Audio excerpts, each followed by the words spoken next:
Mashambulizi ya anga ya Israel katika mji wa Tyre kusini mwa Lebanon yamesababisha vifo vya watu wasiopungua 8 huku wengine kadhaa wakijeruhiwa baada ya jeshi la Israel hii leo Juni 9 mwaka 2026 kuanzisha operesheni mpya ya kijeshi katika eneo hilo kufuatia amri ya dharura ya kuondoa wakazi wote wa mji huo pamoja na maeneo ya jirani.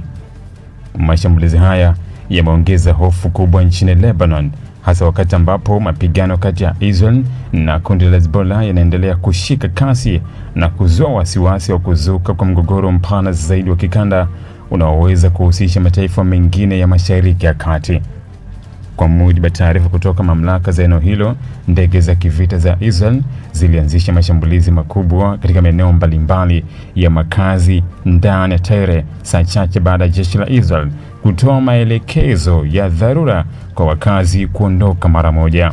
Milipuko mikubwa ilisikika katika sehemu kadhaa za mji huo ambao ni wa pwani, huku moshi mzito ukionekana ukifuka kutoka baadhi ya majengo yaliyolengwa.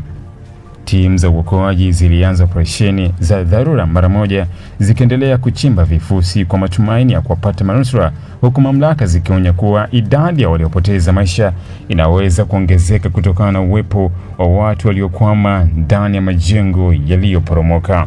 Mashahidi wa eneo hilo walieleza kuwa hali ya ndani ya Tyre ilibadilika ghafla kutoka hali ya kawaida hadi taharuki kubwa ndani ya muda mfupi. Baadhi ya wakazi waliripotiwa kukimbia wakiwa hajachukua mali zao muhimu, huku wengine wakijaribu kuokoa watoto, wazee na wagonjwa kutoka katika maeneo yaliyokuwa yakihofiwa kulengwa zaidi. Tyre ni miongoni mwa miji ya zamani zaidi duniani yenye historia ndefu ya ustaarabu na biashara ya baharini. Umekuwa moja ya maeneo muhimu kusini mwa Lebanon kwa shughuli za uchumi, uvuvi na utalii. Kabla ya kuongezeka kwa mapigano, mji huo ulikuwa kivutio kikubwa kwa watalii kutokana na urithi wake wa kihistoria pamoja na fukwe zake za bahari ya Mediterranean. Hata hivyo, mashambulizi ya sasa yamebadili sura ya mji huo kwa kiasi kikubwa. Biashara nyingi zimefungwa, shule zimeahirishwa masomo, masoko mengi yamebaki matupu na sehemu kubwa ya mitaa imeonekana kuwa karibu kimya, huku wakazi wengi wakiondoka kwa hofu ya mashambulizi zaidi. Mashambulizi hao ni sehemu ya mvutano mkubwa unaoendelea kati ya Israel na kundi la Hezbollah tangu kuongezeka kwa mapigano mwezi Oktoba mwaka uliopita baada ya vita vya Gaza kuibua msuguano mpya katika eneo hilo. Wakati huo, Irani imeongeza shinikizo la kisiasa kwa Israel kwa kuionya kutofanya mashambulizi zaidi ndani ya Lebanon, ikisema hatua hiyo inaweza kuhatarisha juhudi za kusitisha mapigano na kuongeza mvutano mpya katika eneo la Mashariki ya Kati.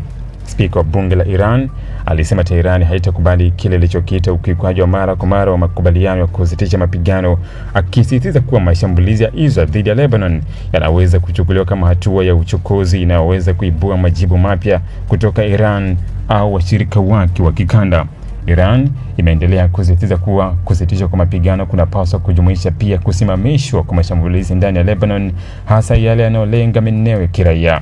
Tehran imekuwa ikiunga mkono Hezbollah kwa muda mrefu na inaiona kama sehemu muhimu ya muungano wake wa kikanda wa ushawishi wa kijeshi katika siasa za Mashariki ya Kati. Kauli kali ya Iran imeongeza hofu kuwa kuendelea kwa mashambulizi katika miji ya Lebanon kunaweza kuongeza uwezekano wa mgogoro huo kuhusisha mataifa mengine, jambo ambalo lingeweza kuongeza hatari ya vita pana zaidi katika eneo hilo. Wachambuzi wa masuala ya usalama wanaonya kuwa ikiwa juhudi za kidiplomasia hazitafanikiwa kupunguza mvutano huo, eneo la Mashariki ya Kati linaweza kushuhudia mgogoro mkubwa zaidi wenye madhara makubwa kwa usalama wa kikanda na hali ya kibinadamu. Ili kuwa mwanafamilia bora wa Global TV, usisahau kusubscribe, like, kushare na kucomment. Baada ya kusubscribe, bonyeza alama ya kengele ili kupata taarifa kwa kila video inayopanda Global TV Online.